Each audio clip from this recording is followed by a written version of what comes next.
Hey y'all, Rel here, back with another year of the Cowboy Clowder. This one's gonna be a bit longer than the first one, so buckle up, and let's get started with the cats who joined the Flame Sprites' Eternal Flames this year.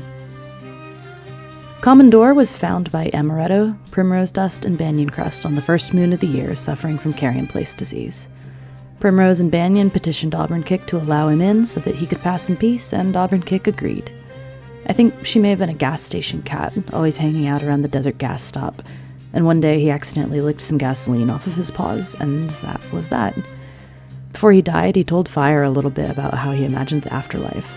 One big, clean gas station with as many little powdered donuts and bags of beef jerky as a cat could eat. She passed on the next moon, and I think Fire's hoping that she's eating as much junk food as she wants in gas station heaven. The next deaths this year happened on the same moon, the first being poor Cactus Bloom. Cactus Bloom started the year by spraining his leg in a rabbit hole, then got heat stroke from staying out and cleaning up brush for too long.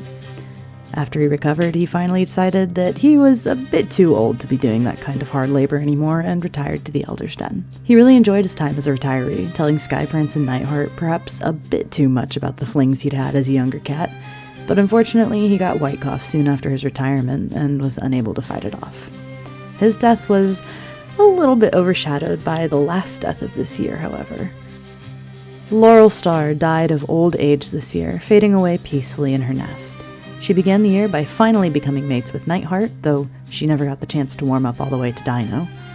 I think she knew her time was coming soon, though, as she started pulling away more and more from her speaker duties and leaving them to Auburn Kick. One night, she had a conversation with Rudsoul, the flame sprite, and I think she told him that she was ready to join his flames, because the next moon, she laid down one night and just didn't get up in the morning. I like the idea that Laurel Star went out on her own terms. She simply wouldn't have had it any other way. Plus, it was like one last prank on poor Auburn Kick. Auburn Star took over as the new Speaker of Flames this year, taking the Speaker's lamp up from Laurel Star. Auburn Star was absolutely horrified to be thrust into that position initially, having been waffling back and forth about telling Laurel Star that she wanted to step down from the Spark Bearer position, but that choice has been taken out of her paws. At the beginning of the year, when she was still Auburn Kick, she mentored Figpaw in the position of guard. She actually developed a new fighting move for all the new apprentices, a way for a smaller cat to throw a larger opponent off of them, which went over really well. She also showed them all the tunnels that span most of the territory, intending to make an initiative for her cloudermates to all know the tunnels like their own whiskers, in order to escape predators and inclement weather. Auburn Kick and Primrose Dust also got to know and respect each other better this year, Primrose actually taking the time to see Auburn as a cat with emotions, and Auburn finally seeing Primrose as a capable adult cat. After taking the Speaker's lamp, Auburn gritted her teeth and decided that she was really going to make an effort to get to know her cloudermates better. So, funnily enough, she actually relaxed a bit after taking on the speaker position. Good for her. As for the new Spark Bearer, Auburn Star appointed one of her few friends to the position.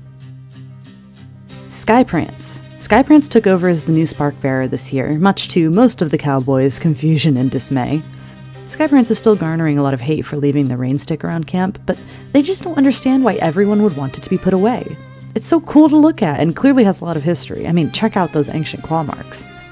So it's safe to say that Sky Prance still keeps their head in the clouds, but they and Auburn Kick got closer this year through their joint investigation of the tunnel system below the desert. Auburn was only really looking into them for defensive reasons, but told Sky Prance when she and the apprentices discovered some old-looking art on the walls deep in the tunnels. That has been Sky Prance's primary mission this year, to study the paintings and figure out who made them, how old they really are, and what they were for. Sky was totally unprepared to be made Spark Bearer and sort of agrees with everyone else. It doesn't feel like the right job for them. However, they were so busy with examining the paintings that they never got around to deciding whether or not they would keep the position. This proved frustrating for the guards, as they always had to be sought out when there were administrative decisions to be made regarding the border. They even asked Shrubflick whether a new cat should be allowed to join the Cowboys rather than just deciding themselves. Their baffling behavior has not made them very popular this year. In the Herbalist's Den, life is good. Nightheart began Thon's year by taking another mate, Laurel Star. With the support of both Dino and Laurel Star, they felt much less nervous than they did the previous year. Night was excited to take an apprentice this year too, a new cat to the Clowder, and guide her in the interpretation of visions from the flames. Of course, when Laurel Star passed, Nightheart was inconsolable. but Dino's stubborn persistence helped Thon keep going. Now their apprentice keeps Nightheart busy, and with Dino having retired, she spends a lot of time helping out in the herbalist's den. Dino became senior rabbit herd when Cactus Bloom retired, but quickly realized that she too was growing old. She decided to train one apprentice, Firepaw, then retire when he graduated. She was very impressed with Firepaw, noting that while he seemed to have a hard time interacting with other cats, it made him great at rabbit herding and ecological care. Dino had a hard time assimilating to Clowder customs this year, getting caught taking more than her fair share of prey, fighting with elders, and even swearing on the stars above that she was going to smash Skyprance's stick if they left it laying around one more time. About halfway through the year, a cat from her old barn was found on the territory with kids. Dino vouched for her and tried her best to be welcoming and encouraging, though that's not her nature. Overall, Dino may have distanced herself from a lot of her Clowder mates, but the friends that she does have are very close, and she would defend them readily. Amaretto is now the senior artisan after his mate, Scorpion Song, retired this year. He was generally annoying and vain this year, but hey, at least he's consistent. He spent a lot of time bossing younger cats around, especially when one of the Clowder's new members was apprenticed to him. Though she may prove to be a humbling experience for old Amaretto. He's always frustrated with his apprentice's nature, but she seems uninclined to change, perhaps even excited that she gets under his skin so much. Amaretto did make one major mistake this year. At the beginning of winter, he chased Octavia off the territory while she was waiting to speak with Banyan Crest, having heard about her from Scorpion Song.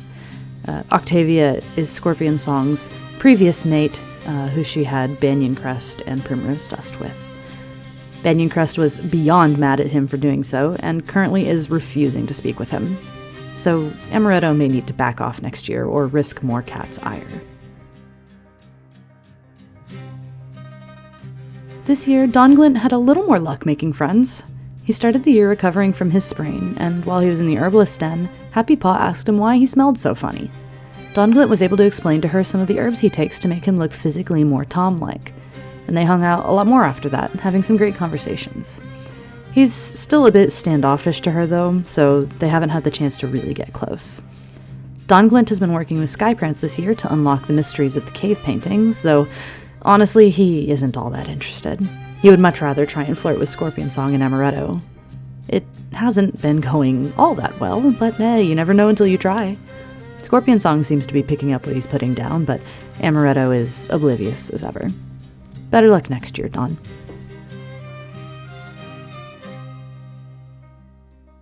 Primrose Dust is senior guard now and takes their position very seriously. They also decided to use they-them pronouns this year, still experimenting with what they like best, perhaps influenced by their small crush on Ochreglare. After a certain event regarding Ochre, Primrose had to do some serious thinking, and unfortunately realized that both they and their sister were going after the same cat. Primrose Dust, being, at least they believe, the more sensible of the two, saw how much Banyan Crest cared for Ochreglare and decided to step aside. However, this hasn't made their crush go away, they just aren't acting on it right now. Maybe ever. It's fine. They'll just dedicate themselves to being a great guard. This year, they helped bring in Commodore and another new member to the Clowder, getting more and more frustrated with Skyprance as they did. Primrose Dust could do a much better job than them. Banyan Crest is now the senior rabbit herd after Cactus Bloom and Dino's retirements. She takes a lot of pride in her work, but more important to her this year were her relationships. Banyan developed quite a big crush on Ochreglare at the end of last year, and this year decided to start actively courting them. Ochre was a bit defensive at first, but Banyan was persistent and clever, eventually getting them to warm up to her. However, right as things were looking good, they went hunting together near the road, and she had to watch as Ochreglare was taken by humans into the belly of their beast. She was extremely upset and got into an argument with Scorpion Song when they implied that Ochre was trying to escape the Clowder by getting taken. If anything, it made her more determined, and the very next moon she led a small patrol including Primrose Dust, Auburn Kick, and Skyprance to find them. They were successful and, though Ochre seemed a bit different, Banyan was just glad to have them back. They became mates a few moons later. Ochreglare started off the year by being a bit afraid of love, even chasing off two barn cats having a lover's quarrel on the border because it made them too nervous. When they were taken by the humans, they got put into a cage in a fully white room and something happened, ending with them wearing something weird around their neck for a couple weeks and getting an ear clipped. So from our human perspective, Ogre Glare got TNR'd. They'll no longer be able to have biological kittens, unfortunately, but that won't stop them from adopting. They were overjoyed and relieved when they got released back into the desert, but they were unable to find their way back until Banyan's patrol found them. When they returned home, they realized they had been letting a lot of fear hold them back from living their life, and finally became mates with Banyan Crest. They ended the year by dislocating their leg on some shifting sand. Fig began this year by being apprenticed to Auburn Kick as a guard, his kithood dream. He really enjoys escorting other cats around the territory and getting to explore, especially the archivists, since they go look at cool stuff all the time. His apprenticeship flew by with few issues, and in record time, he received his full name Fig Hawk at graduation and was honored for his pragmatism. However, he can be a bit of a himbo, and with very little egging on, ended up with frostbite after trying to show off to Nightheart how many cactus flowers he could gather in one night. This ended up scarring his nose and ears, but much to his siblings' chagrin, he sees it as a badge of pride. Happy, like her brother, also began this year by being apprenticed. She chose to become an artisan, training with Scorpion Song. Scorpion's relentless mentoring style taught her a great deal, but in the process, Happy became more aloof and judgmental like her mentor. She may not like Scorpion Song very much, but she has a lot of respect for them, which, oddly enough, is reciprocated by Scorpion. Happy's favorite craft is weaving, and when she's in the zone, she gets very upset if someone, read Amaretto, interrupts her. She completed her apprenticeship and graduated on time, being named Happy Patch and honored for her spirit. Near the end of the year, she dealt with a small bout of white cough, but recovered quickly. Last of the litter, Fire was apprenticed to Dino this year as a rabbit herd. He felt it would be a nice quiet job most of the time, and one where he could do some cloud watching and daydreaming. Unfortunately, he caught white cough almost immediately after his ceremony and was stuck in the herbalist's den with a nasty cold. While there, Fire got to talk with Commodore about her life at the gas station, and learned that there are other ideas of the afterlife. This intrigued him, and he was sad to see Commodore pass, but he felt his horizons had been broadened. He and Dino grew fairly close over their mentorship, and though he graduated late due to his illness, he was very happy with the education he received. Though he didn't know it at the time, he would be the last graduate named under Laurel Star's reign, receiving the name Fire Freckle and being honored for his endurance in the long nights of rabbit herding.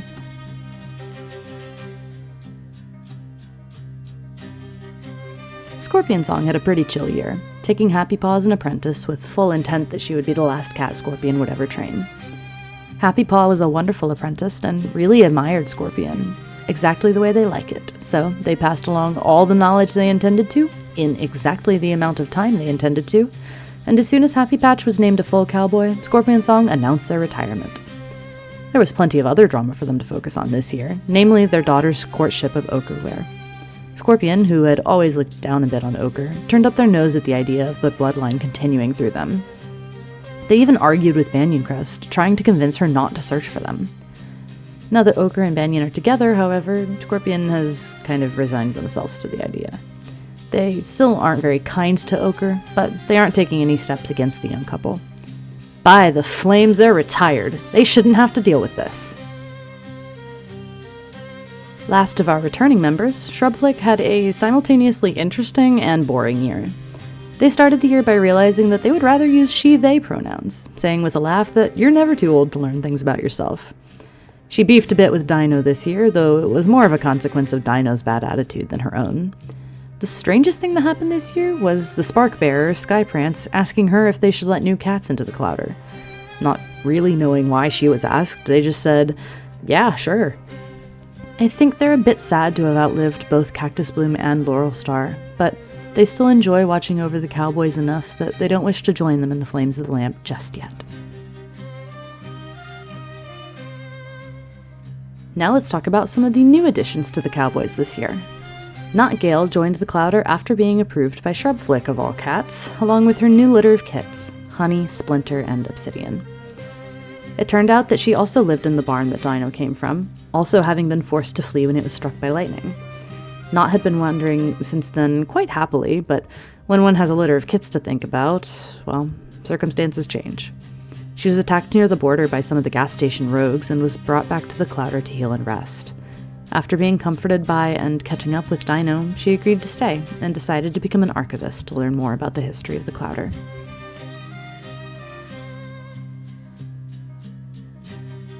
Honeypaw joined this year as Honeykit, being apprenticed to Amaretto as an artisan. She mostly enjoys the cooking part of the job and couldn't seem to care less about making silly pots and baskets, causing her mentor to be in a constant state of frustration. She loves being an annoyance, digging holes and jumping out at other cats to get a rise out of them. At the end of the year, she began having strange dreams, and one of the newest Clowder members overheard her mumbling something horrible about Laurel Star. Her brother, Obsidian Paw, isn't quite sure where he fits. Everything was easier when it was just him, his siblings, and his mom. Obsidian likes to sing, a quality that made Skyprance want him to be an archivist, but Obsidian felt like that would be too hard, so he asked to train as a guard with Primrose Dust instead. He doesn't particularly care about guarding anything, but he does want to graduate, and in order to graduate, you have to be something. So, he's a guard. But he's started to notice both of his sisters acting strange and wants to help. He just isn't sure how.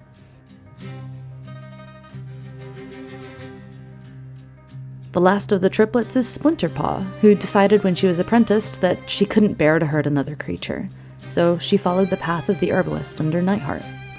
She has a very strong connection to the eternal flames of the lamp, receiving a vision the same moon she was apprenticed.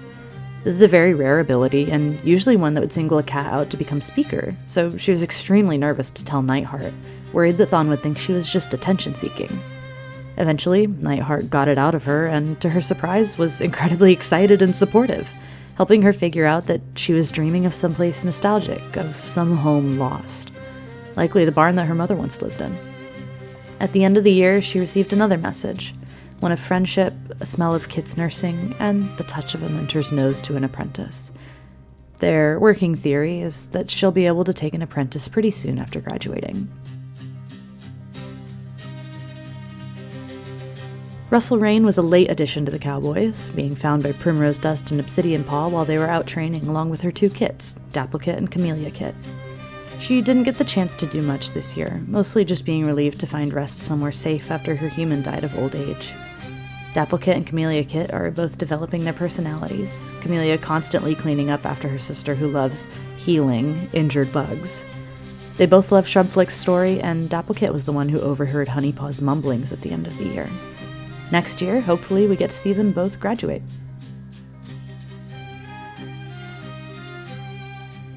Thank y'all so much for watching. I received some very sweet comments on episode 1, thank you. So if you made it this far, tell me who your favorite cowboy kitty is in the comment section. These guys are my little dolls that I play with after work, so I'm happy to share some of their antics when I can. Year 3 may take a bit longer than Year 2, since obviously we're gaining more cats, and therefore the videos take a bit longer to make, but hopefully not too long. In the meantime, click the link in the description to check out my ClanGen comic, Dire Clan, on Tumblr. It updates twice a week when I'm not on hiatus. Thank y'all so much, and see you soon.